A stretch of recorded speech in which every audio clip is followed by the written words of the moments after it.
Prieš Kalėdas paprastai prisimenam gerumą. Gaila, kad tik prieš Kalėdas, nes gerumo niekada nebus per daug. Ir šiandien jums papasakosime kalėdinę istoriją, kaip gimė nauja, gėrį nešanti tradicija. Ir pagrindinis jos herojus yra paprastas meduolis. Vieną šeštadienį adventui tik prasidėjus, vilniečiai meduoliais nemokamai vaišinosi ir margino juos įvairiausių spalvų glajais. Patikusius galėjo padovanoti vaikų globos namų auklėtiniams. Idėjos autorė Violeta Masteikienė sako, tiesiog norėjusi, kad šiemet kalėdos būtų kitokios. Pagrindinis motyvas tai buvo, kad kalėdos šiemet praeitų kitaip, ne taip kaip įprastai, kad būtų šis tas prasmingesnio, įdomesnio, šiltesnio. Ir pagrindinė idėja buvo iš tiesų iškepti tų meduolių pakankamai ir kad atėjo žmonės juos nuspalvintų. Tai reiškia, padovanotų dalelę šilumos, savo kūrybos, savo geros nuotaikos tiem, kuriem labiausiai reikia, tai vaikams iš vaikų namų. Ir galbūt irgi parodytų pavyzdį, kad galima kurti, kuriant bendrauti, pasidalinti šilumą ir džiaugsmu. Kaip aš sakau, kai gera idėja, tai jinai tiesiog traukia gerus žmonės. Ir tai buvo ir šiuo atveju. Iš tiesų, žmonės patys rodė tiek iniciatyvos ir aš buvau tokia laiminga sutikti pakeliui tokių gerų žmonių, kurie prisidėjo, kurie išvystė galbūt šią idėją apie ką, iki tokių aukštumų, apie ką aš pati nebuvau pagalvojusi iš tiesų. Idėja pati skynėsi savo kelią. 100 meduolių iškepė 7 Vilniaus kepyklėlės. Savanoriškai talkino daugiau nei 20 jaunuolių.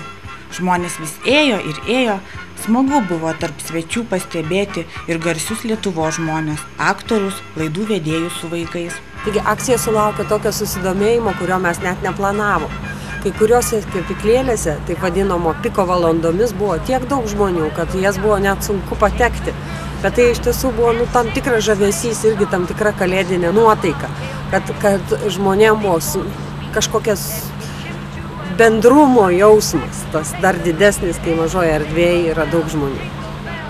O dėl ko tu labiausiai nuogąstavai? Kas tau kėlė didžiausią nerimą? Kadangi meduolius iškepė kepyklėlės ir dalino jos nemokamai, tai aš galvojau, kad iš tiesų žmonės pasims juos į namus, suvalgys ir jų nedovanos. Tai iš tiesų labai geras rezultatas, nes mes surinkome, buvo iškepta apie 2000 meduolių, o atgal grįžo apie 1500. Šventė nušurmuliavo, bet meduolių kelionė nesibaigė. Dovanotieji savanorių buvo suverti į advento kalendorius. Va štai taip atrodys advento kalendoriai ant kiekvieno. Vienas ryšulys yra 24 skirtingi meduoliai. Kiekvienas vaikas gaus po šitokį ryšulį meduolių, kad užtektų iki pat kalėdų, kad su kalėdos iš tiesų būtų džiaugsmingas ir laukimas. Meduoliniai advento kalendoriai iškeliavo į 3 Vilniaus vaikų globos namus. Šiek tiek laukimo jaudulio, šiek tiek oficialių kalbų ir netikėtai pasitvirtino sena tiesa. Gauti dovaną smagu, bet kur kas smagiau pačiam dovanas kurti ir dovanoti. Netrukus teptukai vėl sumirko į spalvotą glazūrą, o mažieji degė nekantrumu. Juk taip knieti paliesti, gal lyštelti, ar tiesiog savo akimis viską pamatyti. Ar džiaugiesi, kokį gerą darbą padarėjai? Ar džiaugiesi, ar jautiesi kaip kalėdų senelio padėjėjai? Ir kad šiemet jos bus kitokios? Vaikai dirbo taip įsijautę, kad net nepastebėjo, kaip tyliai iškurnėjo spalvoto meduolio komanda.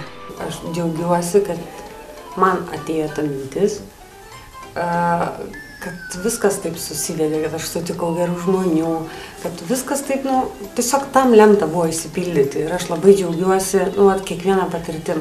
Ir šiandien man yra vėl nauja patirtis ir aš sakau, kokia apdovanota. Nes aš niekada nesu buvus vaikų globos namuose, iki šiandien yra 1 diena. Aš nustebusi, aš daug ką sužinojau, daug mitų savo sugriovau vidui.